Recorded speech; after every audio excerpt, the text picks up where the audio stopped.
Hello my friends, welcome to today's video. I'm Jeanette with Vivo Vintage Designs.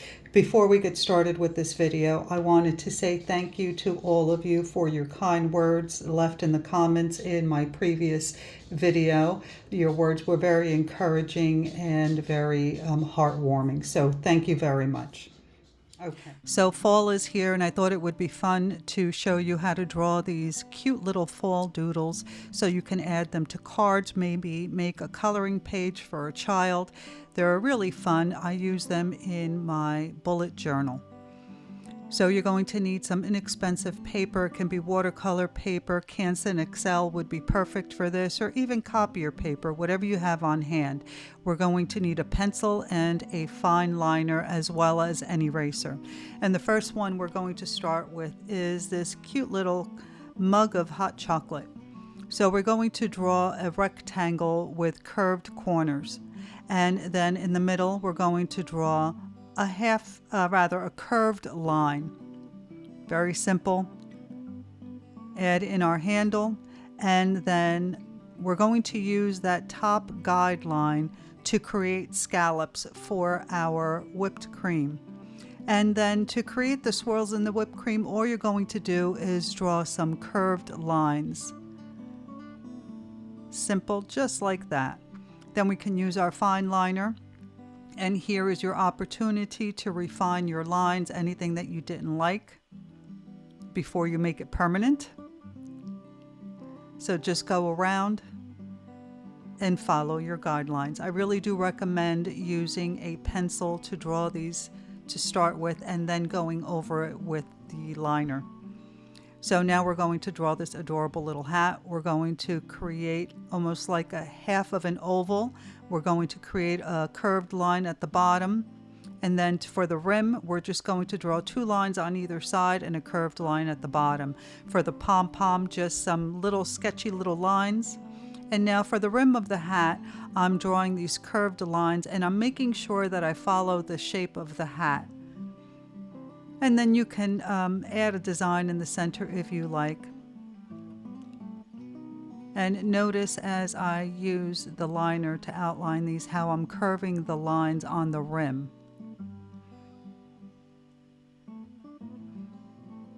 And for my design, I'm just adding a few little dots and X's in the center.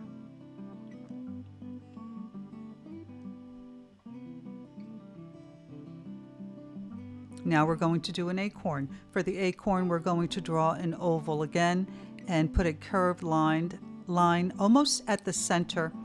And then we're going to extend that line a little bit and draw the cap. So you want the cap to be a little bit larger than the oval. And as I outline this, I'm going to make the bottom of the acorn a little bit pointy. And you can see here that the cap is just a little bit bigger than the acorn itself. And for the detail in the cap of the acorn, I'm drawing these curved little sketchy, skippy little lines. And then in the opposite direction in the same manner.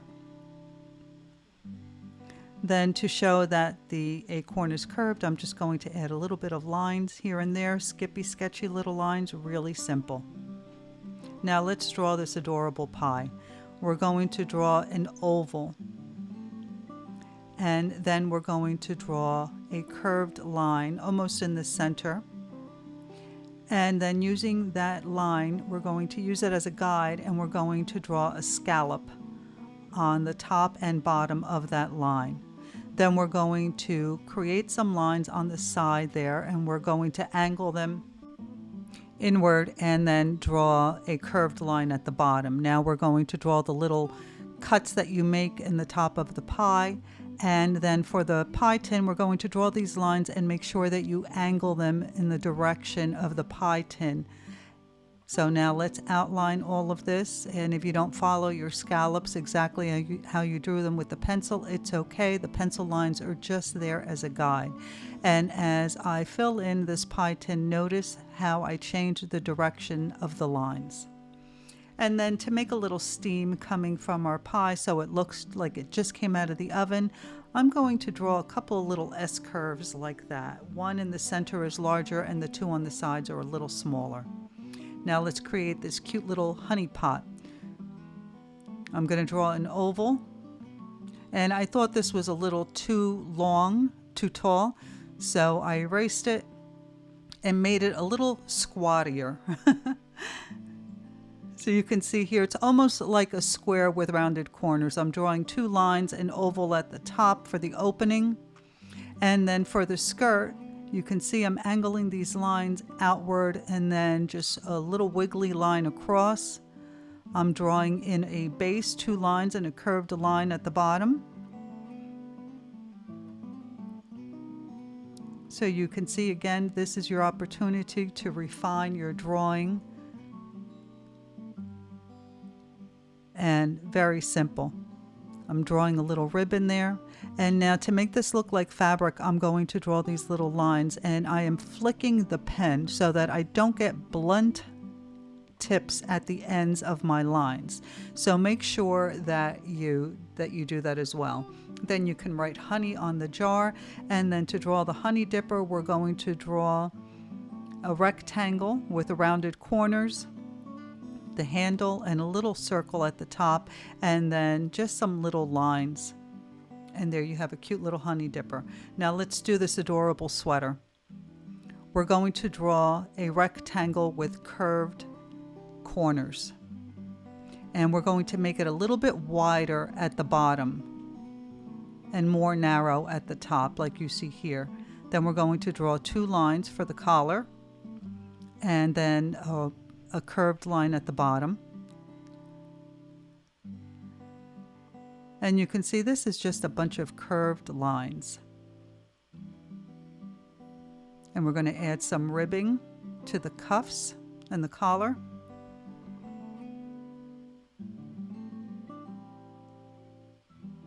And as I'm outlining this, I decided that I wanted my sweater to be a little bit fluffier, and I just made it a little bit wider.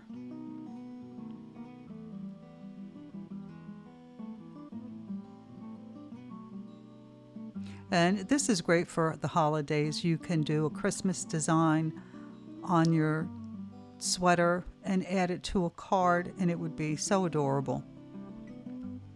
Now look at this little ghost. How cute is he? For this, we're going to draw an elongated diamond shape. And once you have that, you're going to curve your lines. You're going to use that as a guide, and you can see I'm following it and I'm curving the lines. Then I'm drawing a wiggly line to the bottom point on both sides. And as I outline it, you can see it come together. We're going to add our little eyes, and then we're going to use those flicking pen lines to create the folds in, I guess, the fabric. And you want to make sure that you're angling them in the right direction. You're not going straight up and down. Now let's draw this ear of corn. This looks a little difficult, but it's really not. You're going to draw some elongated ovals, 1 in the center and then 2 at a slight angle. And those are going to be your guidelines. And then you're going to curve and make a point for the, I guess, the skin, I don't know what it would be called, of the corn. And then you can erase your other lines. I'm defining it here with the marker so you can see what I've done. And now as I draw in the corn, I'm doing these little scalloped lines because I want it to have the texture of corn kernels. So to draw the lines for the kernels, I'm using my sketchy, skippy little lines, and I'm making sure that I'm drawing them in the direction that I want to indicate. And now I'm going horizontally, but I'm curving these lines. So simple. Now the umbrella, I know it looks a little difficult, but it's actually so easy. You can see here I'm drawing an oval, but with pointy ends. Now I'm using that as my guideline, and I'm drawing these scallops following the line that I drew. And then across the bottom, I'm doing the same thing. And then we're going to come from each edge to the bottom and create a point, like a cone. Now let's add in our handle. And you can see that my cone is not too straight, but again, these are just guidelines. So as you outline it, you can correct any mistakes or change anything you want. Now I'm going to start with the handle because I have to know where the handle goes in so that I don't draw my scallops over it.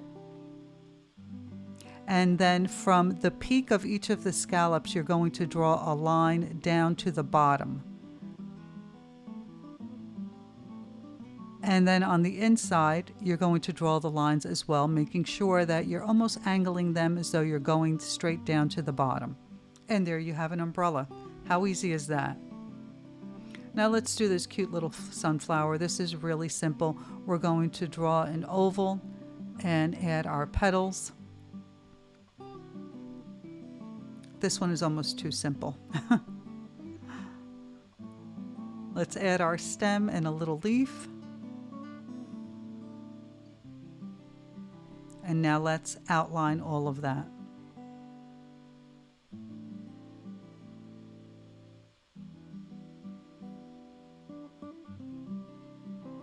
If I had grandchildren, I would give them this page and give them some markers and let them fill it in. I think they would really enjoy that. But I have no grandchildren.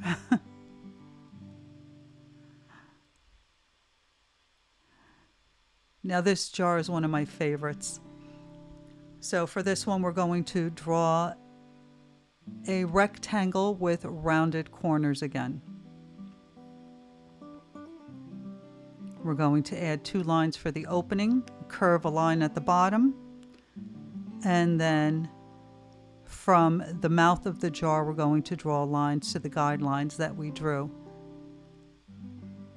And now for the candle, you're just drawing a rectangle and rounding the bottom.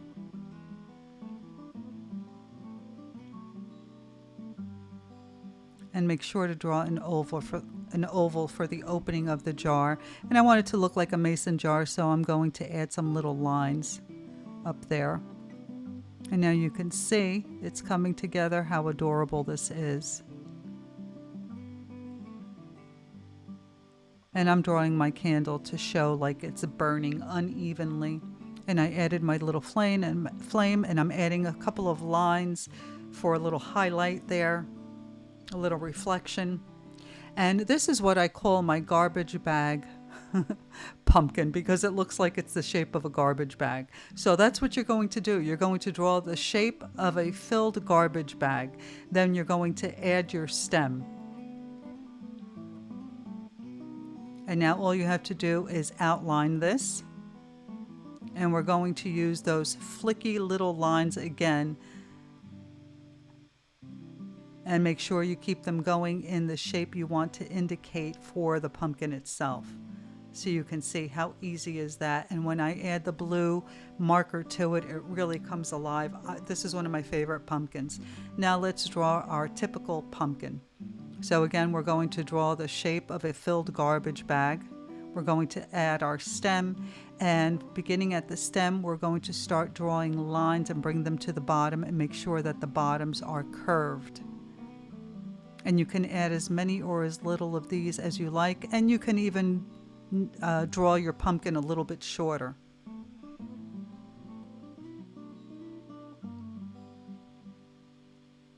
It doesn't have to be as tall as mine. And then make sure that you draw that little hump in the back so your pumpkin doesn't look so flat. Now we're going to draw a mushroom. And this is really easy. We're going to draw a half oval, and then we're going to draw a wavy line at the bottom.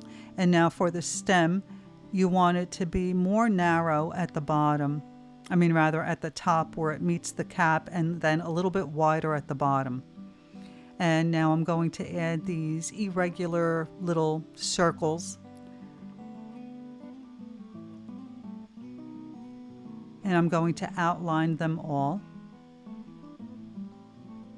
And you can add as many or as little of these as you like.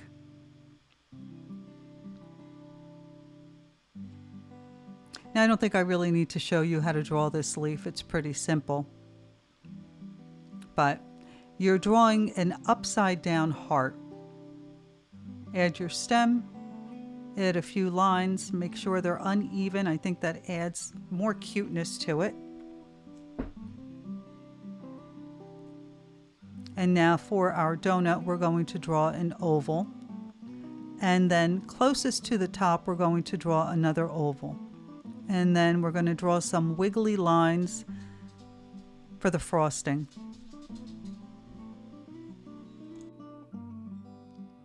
Once you have this all outlined, you can add some sprinkles to the top. Now you can wait until you color this in and add different color sprinkles, but I just wanted to fill it in right now and keep them black. And now that we've created all our adorable little fall doodles, let's erase our lines. Now I would prefer to use my kneaded eraser or kneadable eraser to do this, because using the eraser on the back of my pencil, it creates all that eraser dust, as I call it. But you want to make sure that you erase all your lines well. All right, let's speed through this.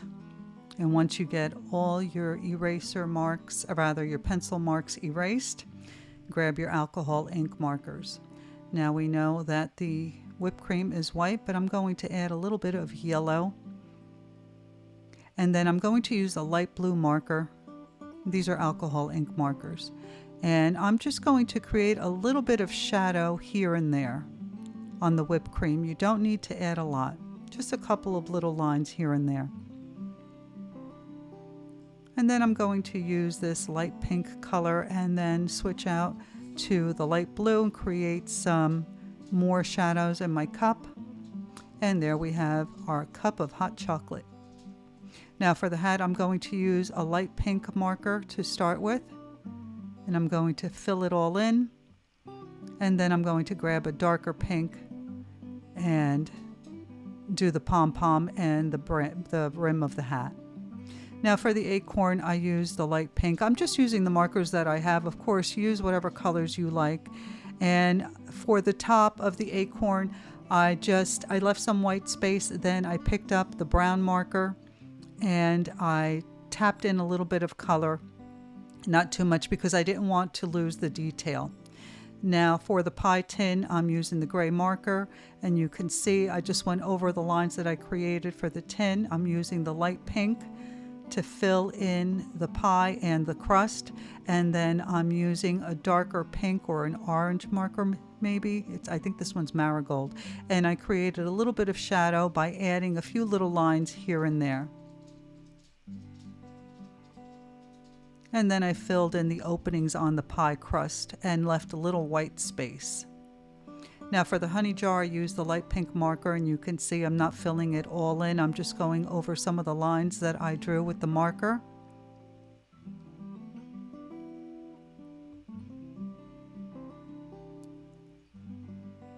And then I decided to use the blue to create some shadow on the jar. And I use the light pink for the honey dipper as well. Now for the sweater, you can color this sweater in completely, but I just decided to add some little highlights here and there and keep it very simple.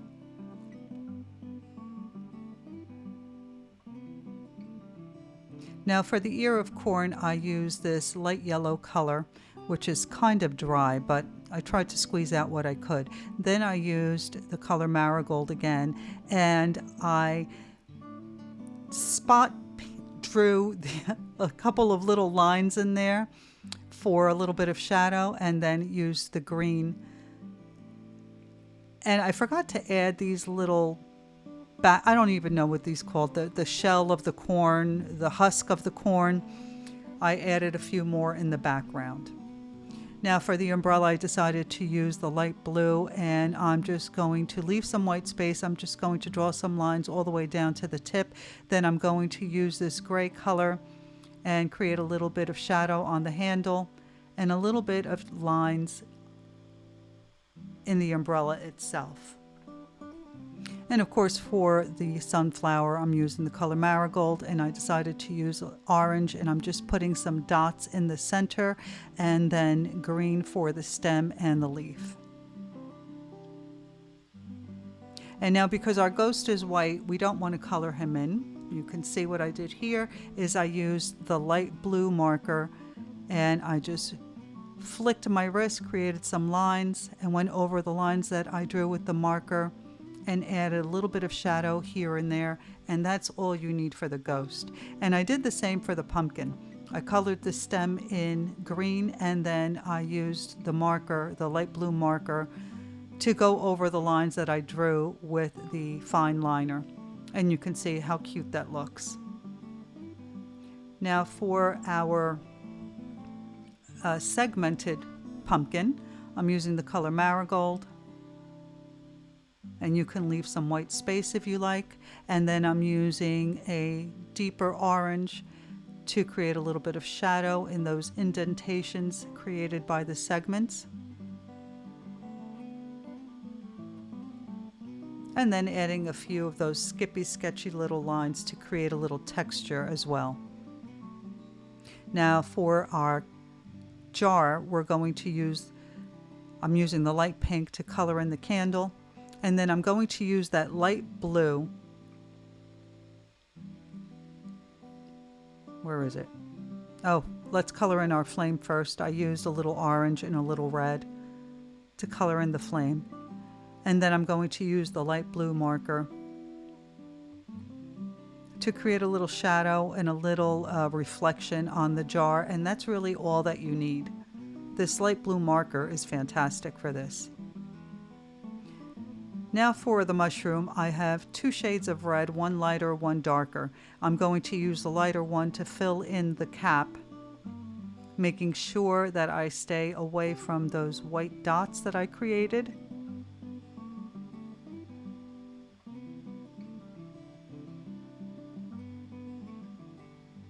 I'm carefully going around them, and then I'm going to use the deeper red to create a little shadow underneath each one of those little white spots, and then a little shadow on the edge and on the bottom as well. Now to fill in the stem of the mushroom, I thought I had a lighter gray, but I don't know what I did with it. So I started out with this darker gray, and I'm creating a little bit of shadow underneath the cap, and then adding some gray along the side and flicking the marker to create a little bit of shadow, and then using the lighter pink and filling in the rest of the stem with that. Now let's do our little leaf. I'm using the color Marigold because the yellow died on me. And then I'm just going to use a light orange color and create a few little lines just to add a little bit of detail. And for the donut, I used the light pink and then switched out to a darker pink to create the icing. And that's all there is to it. I hope that you've enjoyed this video and that you give these little doodles a try. If you do and you have any questions, let me know in the comments. I will always get back to you. Oh, I forgot to mention I'm adding a little bit of shadow again with the light blue marker. So let me know in the comments if you have any questions about anything you've seen me do here. I'll be more than happy to answer. I'm always happy to help. And if you haven't joined our Facebook group, Veeble Vintage Design Tutorials, I hope that you consider doing that. We have a lovely group of members, and you can post your versions of the paintings and techniques learned on this channel. As always, don't forget to like, comment, and subscribe. Your interaction with my channel is really helpful and very much appreciated. Thanks for watching. I will see you in the next one. Bye.